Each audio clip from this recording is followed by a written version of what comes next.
Okay, in this video, I want to talk about setting up your network adapters in your virtual environments. I'm going to try to cover both virtual environments. That's why I'm in my Windows box. Plus, I can only screencast in my Windows box. Thank you, Screencast-O-Matic. So my Linux box is in the case right now. So let's get started. I'm going to start with the easier one, which is a VirtualBox. Which does look different than the, let me get out of that tools there, let's go to the welcome screen, which does look different than the Linux version, a little bit slicker actually, but that's probably Windows. Anyway, there is also some confusion here, possibly with some tools. If I go into preferences, I can actually modify the NAT. You can see right here, Internet Enabled Cyber Range. That is my NAT network. That's if I do want internet. So let's just talk about real quick about this. So what we do is we're going to have multiple machines. In this case, we have like a Windows 7 target and we have a Kali Linux box, right? And we want to put these on the same network so I can attack it. That would be good. And also I want to limit my internet access, right? We want to create essentially, which is like, you know, a garbage time, bare,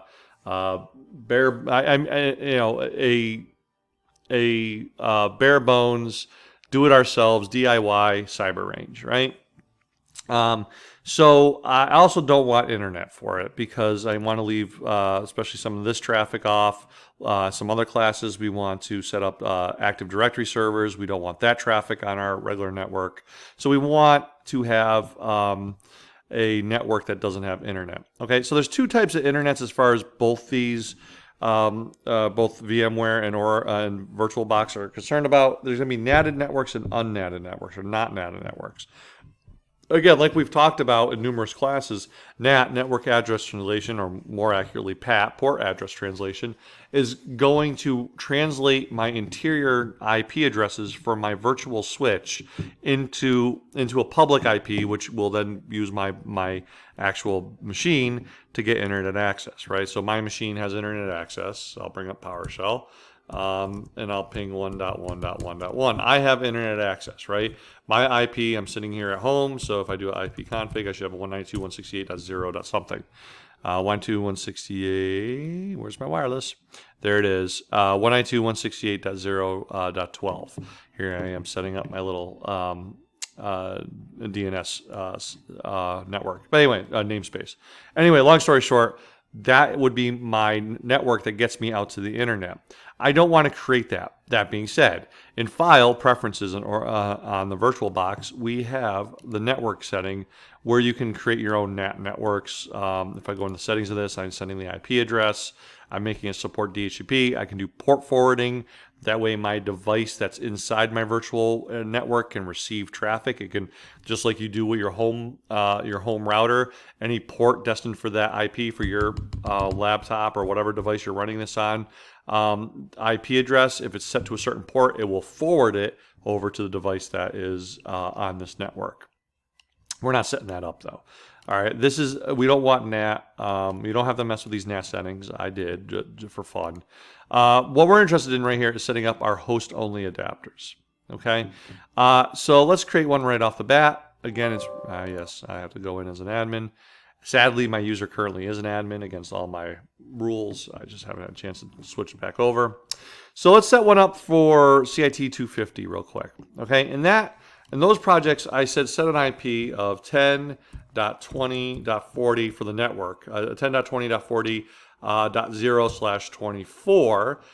So I'm going to need the adapter, in other words, its router, right? The VM machine's router. I'm going to need that router to have an IP address. So why don't I just give it 254 because I like the last IP. That's a personal preference. We are going to do a DHCP server on that network. So did it switch back on me? No. Okay. Good.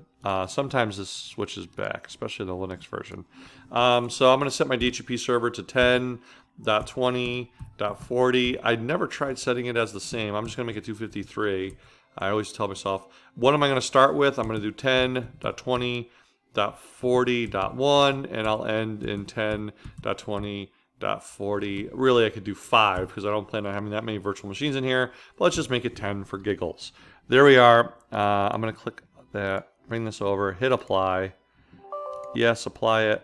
and there we go. It got applied. Let me make sure DHCP got applied. Enable server did not. Interesting.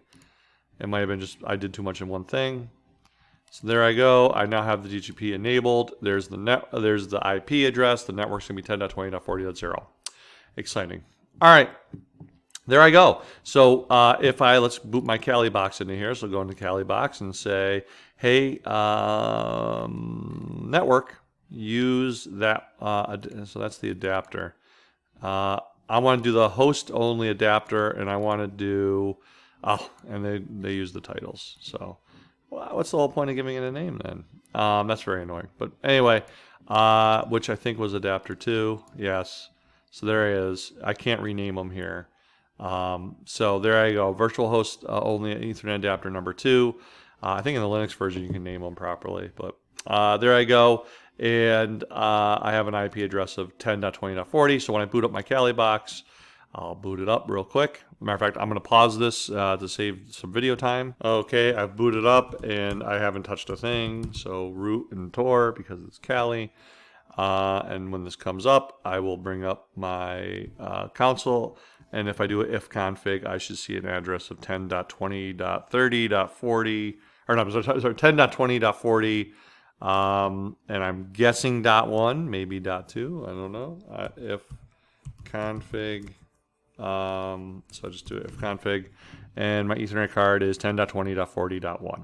There you go. So I'm on that network now. I am isolated from the internet. I cannot ping the internet. So if I ping, hey, hello. There you go. Just took a second.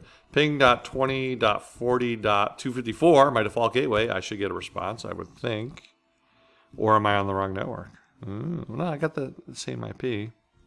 That's interesting. I would expect to get a response.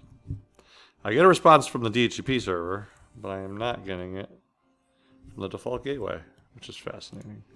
Did that take? That setting take? It did. I'm surprised I'm not getting a ping back from the default gateway.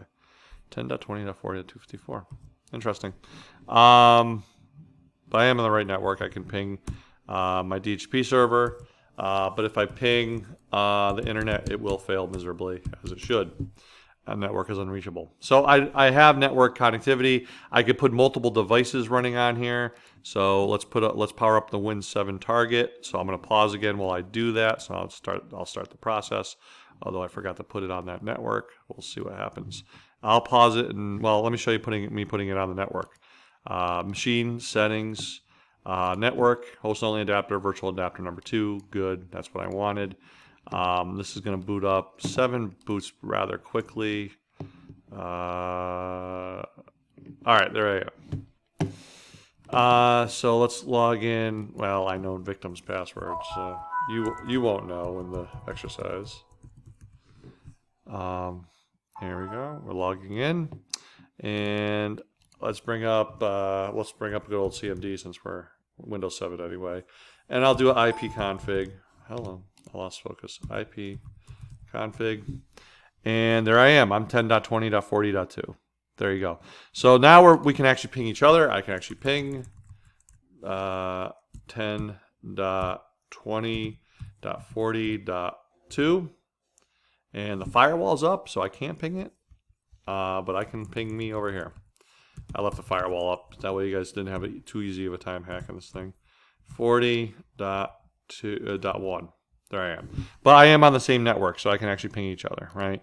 And I could more importantly do an nmap of that address. All right, and start my attacks. So there we go. There's an example of, let me close these out. I can save the machine state pretty well here.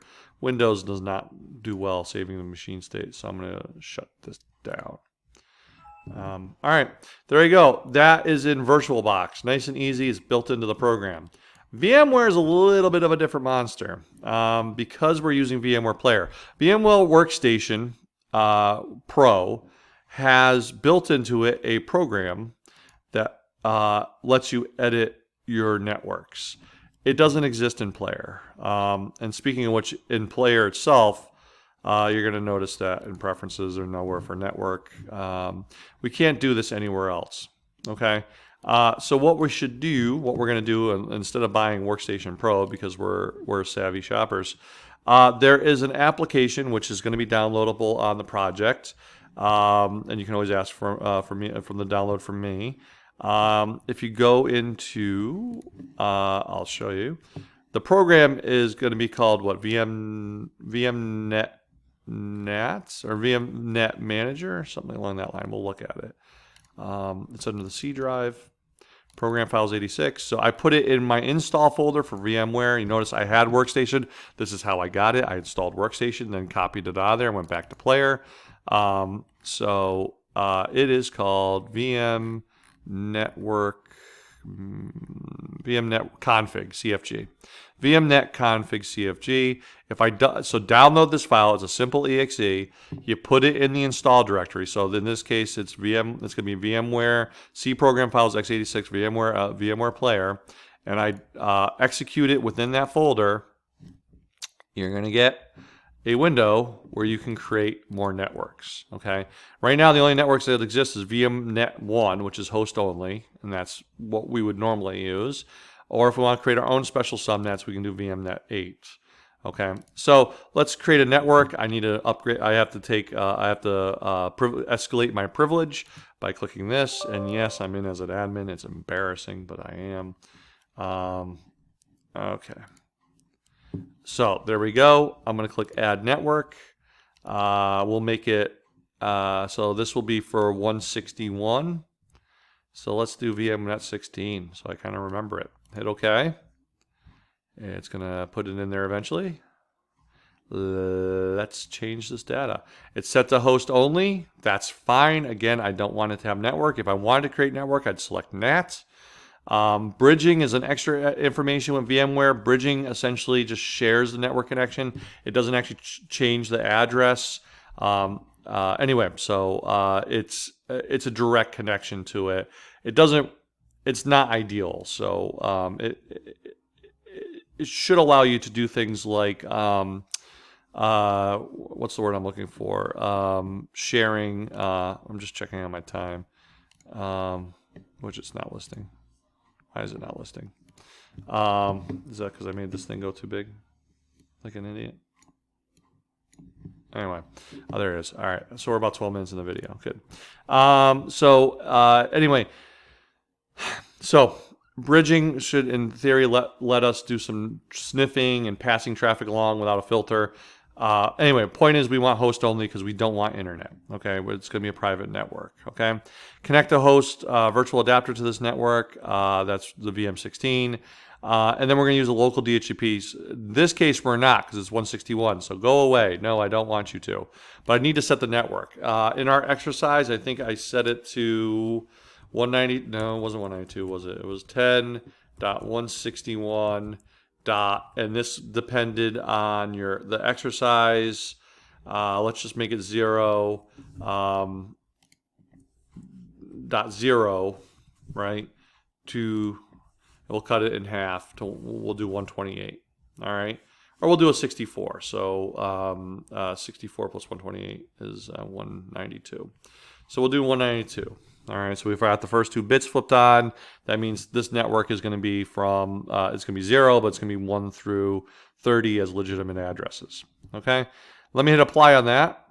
So it keeps the settings. Cool, it's getting there. All right, we don't want DHCP there because we're going to be setting up a server. I can rename the network. Can I really? I haven't tried that in the past. So maybe you can play with that, see if you like it. So we're not going to do the DHCP. We're not doing DHCP settings. That's going to be part of the program. So I've hit OK. Unfortunately, I don't think I have any virtual machines in my. I only have one I can change the settings on. It's me playing with GNS3 right now, getting ready for next semester. So I could go in and edit the virtual machine settings and change the network. It's going to have 2 network adapters. It's a long story. It's complicated. I can select custom and drop this down and select VMware 16. And there you go. I can change my network. So if I booted this device up, it would come up with on the network of 192.168. 10.161.0.0/26. Okay. So there you go. That is creating your networks. I'll not harass you anymore with that information. You can download that file off the project that's listed here, and I will see you later. Bye.